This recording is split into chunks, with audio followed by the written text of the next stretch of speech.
College में ragging होती है, कॉलेज में रैगिंग होती है। और रैगिंग में पकड़ के, रैगिंग नहीं बोलते हैं उसको, फिर से मैं बोलूंगा तो कहीं बोले रैगिंग। रैगिंग मतलब इंटरेक्शन, सीनियर्स के साथ जो है वो इंटरेक्शन होती है।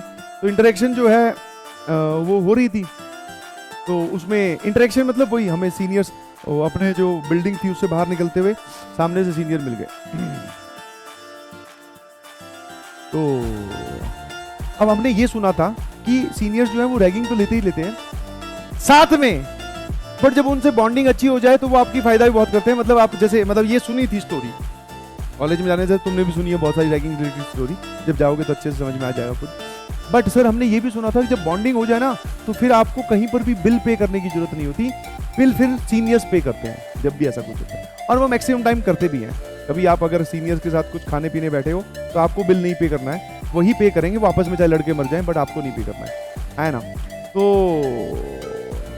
वही हमारी रैगिंग हुई, मतलब हमें बोला गया कि वहाँ जाइए, एक हमारे कैफेटेरिया बना हुआ था और वहाँ पर एक लड़का और एक लड़की पहले से ही बैठ के कॉफी पी रहे हैं।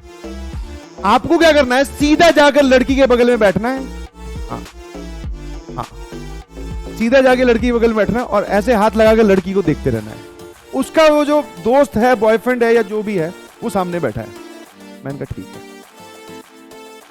ठीक है भाई। मैंने कहा सर ये तो बड़ा डिफिकल्ट टास्क है, और भी हम 2 लोग थे, उनको बोले उनको और काम देंगे, तुम्हारे लिए यही काम है। मैंने कहा ठीक है भाई। फिर मैंने कहा सर वो, अच्छा वो उसके ना प्रोज और कॉन्स वो सब नहीं बताते, वो नहीं बताते कि क्या हो सकता है क्या नहीं होगा।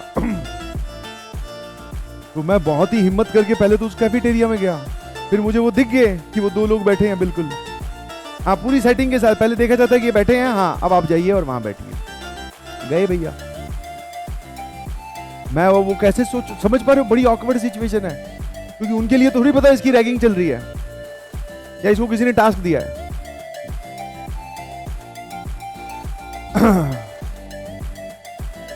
और जब आदमी घबराया हुआ होता है तो उसकी मुसीबत और बढ़ती जाती है। मैं वहां गया, मैं तुरंत जाते ही ऐसे बैठ गया, मैंने कहा दीदी कुछ मत कहना।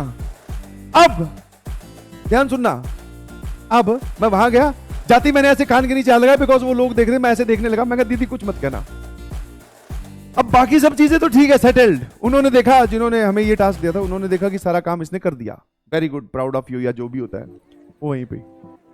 अब वो जो दीदी जिसको मैंने बोला ना, वो चिढ़ गई क्योंकि कॉलेज में आप दीदी नहीं बोल सकते, इधर या तो वो आपकी क्लासमेट है तो डायरेक्टली नाम से बुलाओ, या फिर मैम। अब वो मैं क्या है, अब बोलते घबराहट बोल दो, या फिर सिचुएशन थोड़ी गड़बड़ थी, तो मैं उसमें बैठते ही मैंने बोला दीदी कुछ मत कहना। मैं दीदी तो इसलिए बोल रहा था कि भैया देखो मैं किसी और पर्पज से नहीं आया हूं, ठीक है, हाँ, ताकि आप गलत समझो। तो मैंने तो दीदी आउट ऑफ रिस्पेक्ट बोला।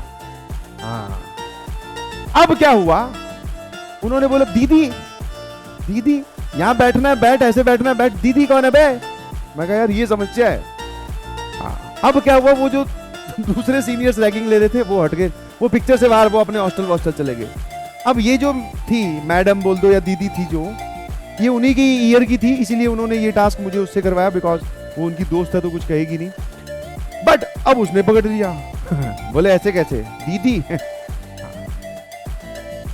बोले आ जाओ, अब तुम्हारी रैगिंग। अब वो दोनों लड़का लड़की जो बैठ के कॉफी पी रहे थे, अब वो दोनों मिलके रैगिंग लेने लगे। बोले हाँ, ज्यादा कुछ नहीं करना है, इस कुर्सी पे खड़े हो जाओ। कैफेटेरिया जहाँ पे सभी लोग जो हैं बैठ के आराम से चाय पानी कॉफी पी रहे हैं, वहां पे फर्स्ट ईयर के बच्चे भी हैं जो अपना कुछ खा पी रहे हैं।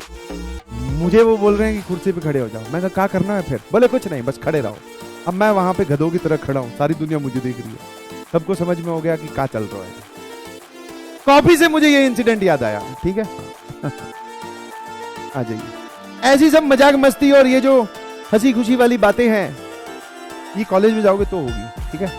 कॉलेज अच्छा होना चाहिए, ध्यान रखना, कॉलेज बड़ा अच्छा होना चाहिए।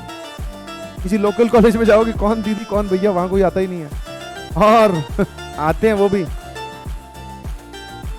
बोले कैसे आया, बोले वैसे ही। 12th में कितने % थे? बोले 42। तेरे कितने थे? बोले 46। बोले बहुत बढ़िया, फिटूस वेरी गुड। एक ही लेवल पे खेलते हैं फिर वहां लोग, समझे कि नहीं समझे? तो इसलिए कॉलेज अच्छा होना चाहिए, उसी के लिए ही जोर लगाना है।